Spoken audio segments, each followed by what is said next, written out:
Can you guess what these lingos mean? Thirsty. How can there be any other meaning? Thirsty, you need water. Wrong. Okay. I will let my wife know this. Hi, I'm the Secretary General of the Singapore Democratic Party. Ask me anything. My name is Chee Soon Juan, I'm 58 and I'm the advocator of change. Apparently that's something to do with gossip, facts. I have no idea. Thank you, you learn something new every day. Well, after the first few days of just sobbing and feeling very sorry for myself, you have to go with the situation at hand and make sure that things continue, that you don't lose sight of your objective or your focus. And it's important that you continue to encourage Singaporeans, members of the party, volunteers, to continue to stay on course, because long enduring change is not going to happen overnight. Full time.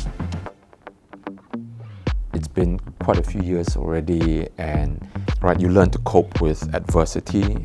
You learn to roll with the punches, so to speak, and you make the best of what you have.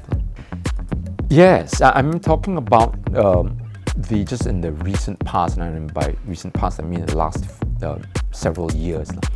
It was so different from when I did it in the 1990s. People would actually come up by, and not only that, of course, with a handphone, they want to take selfies and so on.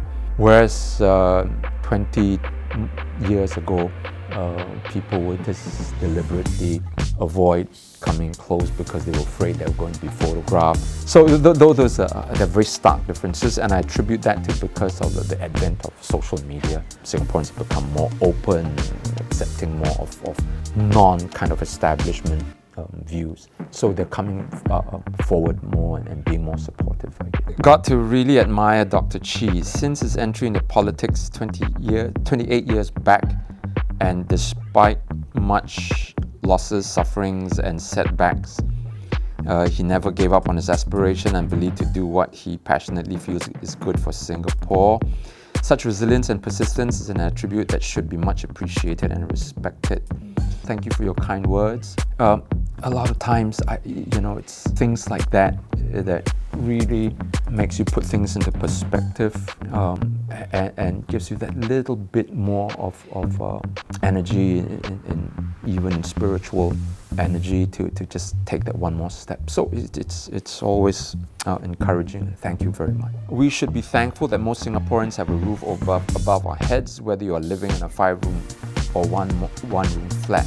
Just search for the housing situation in Hong Kong and elsewhere, you will understand. We're one of the most successful public housing in the world. That's a good point, but I always want to caution that as human beings, we always progress, right? And by that I mean that when your basic is taken care of, your food, shelter, we aspire to something more. And you probably heard that from your study of Psychology 101, right? It's Abraham Maslow's hierarchy. So, in terms of the Singaporeans are concerned, it's hard to tell everybody just as, hey, look, we've got this roof over our heads. So, don't think of, things that are more and aspire to, and talk about care for the people who are most vulnerable, care for society, and how do we make the system better, more open, more just, more democratic.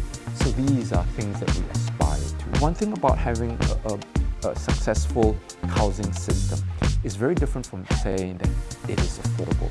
When you look at some of what's happening in the younger generation, the minute you apply for a BTO and you sign on the dotted line, you almost locked yourself into another 20 to 30 years where you've got to slog and pay off these installments. And it's hugely expensive, right? And at the end of the day, when you retire, what do you have for retirement? And this is where the danger comes in. And I caution about just not thinking about anything else other than the fact that, oh, we got this roof, so let's not question the system, let's not talk about whether it's expensive, affordable, and so on and so forth. We must continue to ask questions and hold those in power accountable and transparent. Waste of Parliament time, there are more serious issues to debate on, and I guess the issue is about 383 people died of secondhand smoke in 2016.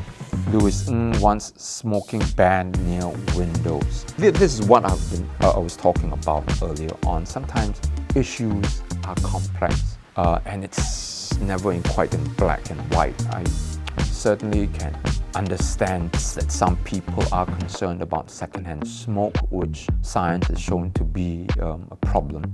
The question is, how do we approach it? How do we deal with it?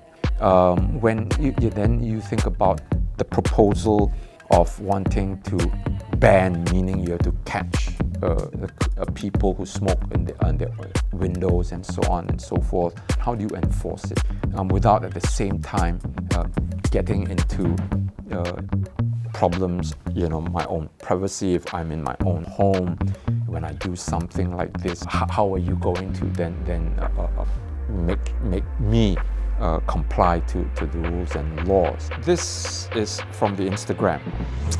Don't be worried, my friends. I expected this long ago.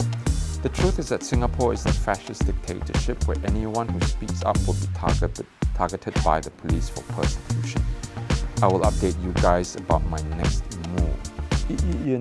I worry that this is the kind of fear that lingers on in a society that has seen very heavy-handed action by the government. The point is that there is still fear, and many people have expressed that fear to me in my political work. And I say this again because, your J.K. Rowlings, your Steve Jobs, your Mark Zuckerbergs don't come from North Korea. And there's a reason why. Because fear, the control of thought and speech, does not conduce to open thinking and debate, which gives rise to the kind of mentality that Silicon Valley possesses. Yes, you may fail, but if you are afraid of failure, then success becomes very elusive.